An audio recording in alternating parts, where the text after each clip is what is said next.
Hi friends, welcome to Raga's Kitchen. நீங்கள் நம்ம channel subscribe பண்ணலன்னா கீழே இருக்க சப்ஸ்கிரைப் பட்டன் ப்ரெஸ் பண்ணிக்கோங்க. அப்படியே பக்கத்தில் இருக்க பெல் பட்டனையும் ப்ரெஸ் பண்ணிக்கோங்க. நான் அப்லோட் பண்ணுற வீடியோஸை நீங்கள் மிஸ் பண்ணாமல் பார்க்க முடியும். ஃப்ரெண்ட்ஸ், இன்றைக்கி வீடியோவில் நம்ம கடையில் வாங்குற மாதிரியே இந்த மாதிரி முட்டையாக இருக்க ஜவர்சி வடகம் எப்படி பண்ணுறதா ஃப்ரெண்ட்ஸ் பார்க்க போகிறோம். ரொம்ப ஈஸியாக நம்ம வீட்டில் இருக்க இட்லி தட்டிலையே வச்சு செஞ்சிடலாம். ஒரு 10 நிமிஷம் இருந்தாவே போதும், நீங்கள் இதை ஈஸியாக ப்ரிப்பேர் பண்ணிடுவீங்க. இது ஊற வைக்கிற டைம் மட்டும்தான் நம்மளுக்கு எக்ஸ்ட்ராவாக இருக்கும். நான் இன்றைக்கி 3 கப் அளவுக்கு இந்த ஜவர்சி எடுத்திருக்கேன். இதுக்கு நம்ம நைலான் ஜவர்சின்னு சொல்லுவாங்க இல்லையா, சின்னதாக இருக்கும் பாருங்கள், இந்த மாதிரி ஜவர்சி இதை எடுத்துக்கணும். நான் இன்றைக்கி 3 கப் அளவுக்கு ஜவர்சி எடுத்திருக்கேன். இந்த மாதிரி நீங்கள் எவ்வளோ ஜவர்சி எடுக்கிறீங்களோ அதை அளந்துக்கோங்க. இது 1/2 கிலோ கிட்ட கரெக்டாக இருக்குது. இதை ஒரு 2 தடவை தண்ணியில் விட்டு நல்லா அலசி எடுத்துக்கோங்க. தண்ணி எல்லாத்தையுமே நல்லா வடிகட்டிடுங்க. நல்லா கழுவிட்டு அதுக்கப்புறம் தண்ணி ஃபுல்லாக வடிகட்டி எடுத்துக்கோங்க. இப்போ நான் கழுவிட்டு வடிகட்டி எடுத்திருக்கேன். இப்போது எவ்வளோ அளவுக்கு நீங்கள் ஜவ்வரிசி எடுத்திருக்கீங்களோ அதில் கால்வாசி, அதாவது 4 கப் எடுத்திருந்தீங்க அப்படின்னா 1 கப் அளவுக்கு தண்ணி ஊற்றணும். நான் இன்றைக்கி 3 கப் அளவுக்கு ஜவ்வரிசி எடுத்திருக்கேன். அதனால் 3/4 விட கொஞ்சம் கம்மியாகவே தண்ணி ஊற்றி இது மாதிரி நம்ம ஊற வைக்கணும். இது ரொம்ப அதிகமாக இருக்காது. அதாவது 1 கப் ஜவ்வரிசிக்கு 1/4 கப் அளவுக்கு தண்ணி அப்படின்ற அளவுக்கு நீங்கள் ஊற்றி இதை கொஞ்சமாக உப்பு போட்டு கலந்து விட்டுடலாம். இப்போ நான் தண்ணி ஊற்றிட்டேன். இதில் தேவையான அளவுக்கு தூள் உப்பு சேர்த்து நல்லா கலந்து விட்டுக்க போகிறேன். இப்போ உப்பு சேர்த்து நல்லா மிக்ஸ் பண்ணிடலாம். இது ரொம்ப சுலபமாக செஞ்சிடலாங்க. காய்ச்சணுமோ இல்லை அரைக்கணுமோ அந்த மாதிரி எதுவுமே கிடையாது. ரொம்ப ஈஸியாக செஞ்சிடலாம். வடகமே செய்ய தெரியாதவங்க கூட ரொம்ப சுலபமாக செஞ்சிடலாம் இதை. இப்போ நம்ம உப்பு போட்டு நல்லா கலந்து விட்டுட்டோம். இதை ஒரு மூடி போட்டு மூடி வச்சுருங்க. ஒரு 2 மணி நேரம் இது நல்லா ஊறட்டும். 2 மணி நேரம் ஊறினதுக்கு அப்புறமா நம்ம வடகம் எப்படி செய்யறதுன்றது பார்க்கலாம். இப்போ 2 மணி நேரம் கிட்ட ஆயிடுச்சு. இது நல்லா ஊறி இருக்கும். இப்போது பாருங்கள், இப்போ ஊறி இப்போ உங்களுக்கு நல்லா அளவு அதிகமாக இருக்குது. நம்ம ஜவர்சி எவ்வளோ வச்சுருந்தோமோ அதை விட அதிகமாக உதிரி வந்திருக்கு உங்களுக்கு. இந்த மாதிரி உதிரியாக தாங்க இருக்கும், தண்ணியாலாம் இருக்காது. இந்த மாதிரி இருந்துச்சுன்னா கரெக்டாக தான் இருக்குதுன்னு அர்த்தம். இப்போ நீங்கள் இட்லி தட்டு எடுத்துக்கோங்க. இட்லி தட்டு எடுத்துகிட்டு அதில் ஃபுல்லாக எண்ணெய் தடவிக்கோங்க. லைட்டாக எண்ணெய் தடவினா போதும்.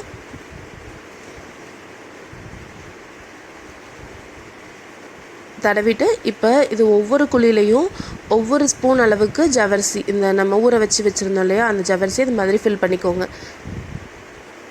உங்களுக்கு எவ்வளோ சைஸ்க்கு வேணுமோ அந்த சைஸ்க்கு இதில் ஊற்றிக்கிட்டால் போதும். பாருங்கள், இந்த மாதிரி விட்டுக்கோங்க.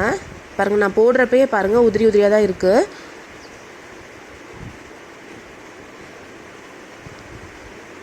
இந்த மாதிரி இட்லி பிளேட் ஃபுல்லாக ஃபில் பண்ணிவிட்டு இது நம்ம ஆவியில் வச்சு எடுக்க போகிறோம். இப்போது இட்லி பாத்திரத்தில் 1 டம்ளர் அளவுக்கு நான் தண்ணி ஊற்றிருக்கேன். தண்ணி ஊற்றிட்டு அதில் இதை பிளேட்டை வச்சுட்டு ஒரு 2 நிமிஷம் இதை வேக வச்சு எடுத்தால் போதும். அதிகமாக வேக வைக்கணும்னு தேவை கிடையாது. 2 நிமிஷம் வச்சா போதும். அதாவது நம்ம உதிரியாக வச்ச ஜவ்வரிசி ஒன்றோட ஒன்று ஒட்டியிருக்கும். நீங்கள் தொட்டு பார்த்தீங்கன்னா தெரியும், எல்லாமே ஒன்றோட ஒன்று ஒட்டியிருக்கும் இந்த மாதிரி. இப்போ அதை எடுத்துகிட்டு நான் இன்னொரு பிளேட்டையும் வச்சுட்டேன். இப்போது இந்த மாதிரி 2 பிளேட் இருந்துச்சுன்னா மாற்றி நீங்கள் வச்சு எடுத்துக்கலாம். இப்போ நான் இதுலேருந்து இது எடுத்துடுறேன். பாருங்கள், இவ்வளோ ஈஸியாக வருது பாருங்கள். நம்ம எண்ணெய் தடவி வச்சனால ரொம்ப ஈஸியாக வரும். நீங்கள் இட்லியில் பிளேட்லேருந்து இதை எடுத்து இந்த மாதிரி ஒரு பிளேட்லேயோ இல்லைன்னா ஒரு கவர்லேயோ வச்சுக்கலாம். பிளாஸ்டிக் கவர்லேயோ வச்சுக்கலாம்.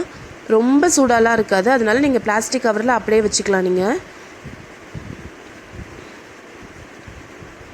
ரொம்ப ஈஸியாக வரும் உங்களுக்கு. கொஞ்சம் பெரிய ஸ்பூனாக எடுத்துக்கிட்டிங்க அப்படின்னா உங்களுக்கு உடஞ்சிராமல் ஈஸியாக ரவுண்டாக வரும். அப்படியே உங்களுக்கு உங்கள்கிட்ட சப்போஸ் இட்லி பாத்திரத்தில் இந்த மாதிரி இட்லி பிளேட் இல்லை அப்படின்னா இட்லி ஸ்டாண்டு தான் இருக்குன்னா கடைசியாக இருக்க கீழே இருக்க அந்த தட்டில் மட்டும் வைக்காமல் பாக்கி இருக்க தட்டில் எல்லாத்துலேயுமே நீங்கள் இது மாதிரி போட்டு வச்சுட்டு ஒரு 2 நிமிஷத்தில் எடுத்து எல்லாத்தையுமே இது மாதிரி எடுத்துடலாம் வெளியில். 2 நிமிஷம் வேக வச்சாவே போதும், அதுவே அதிகம் உங்களுக்கு. பாருங்கள், இந்த மாதிரி உங்களுக்கு கிடச்சிரும். இது நம்ம வெயிலில் வச்சு காய வச்சு எடுத்துக்க போகிறோம். ஒரு நாள் வெயிலில் காய்ச்சாவே நம்மளுக்கு போதும். நல்லா உங்களுக்கு கடையில் கிடைக்கிற மாதிரி வடகம் கிடச்சிரும். இப்போ இதில் கலர் வடகம் எப்படி செய்கிறதுன்றதை பார்க்கலாம். கொஞ்சமாக தண்ணி எடுத்துக்கோங்க. ஏதாவது ஃபுட் கலர் நீங்கள் ஆட் பண்ணுறீங்க அப்படின்னா நீங்கள் ஆட் பண்ணிக்கலாம்.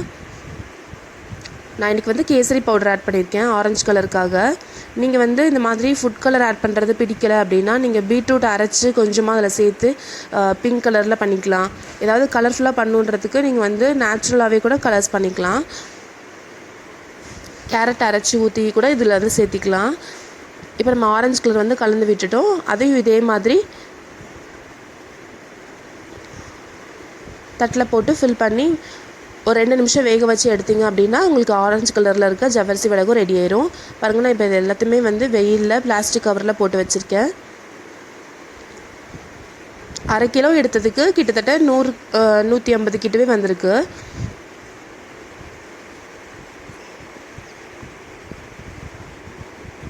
இது ஒரு வெயிலில் காஞ்சிருந்தே காலையில் நீங்கள் வச்சிங்க அப்படின்னா சாயங்காலமே நீங்கள் எடுத்து நீங்கள் வந்து யூஸ் பண்ண எடுத்துக்கலாம். சீக்கிரமாக காஞ்சிரும் உங்களுக்கு. இப்போ இது வந்து ஒரு வெயிலில் காய வச்சு எடுத்தாச்சு. பாருங்கள் எப்படி இருக்குன்னு பாருங்கள். நல்லா காஞ்சு இந்த மாதிரி ஒன்றோட ஒன்று ஒட்டி உங்களுக்கு கடையில் கிடைக்கிற மாதிரியே அழகாக கிடச்சிருக்கு.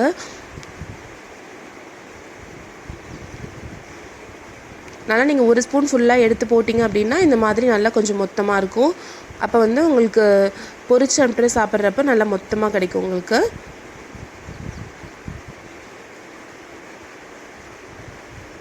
இப்போ நம்ம இதில் வந்து எண்ணெயில் போட்டு பொரிச்சு பார்க்கலாம். பாருங்கள், இப்போ எண்ணெய் சூடாயிருச்சு.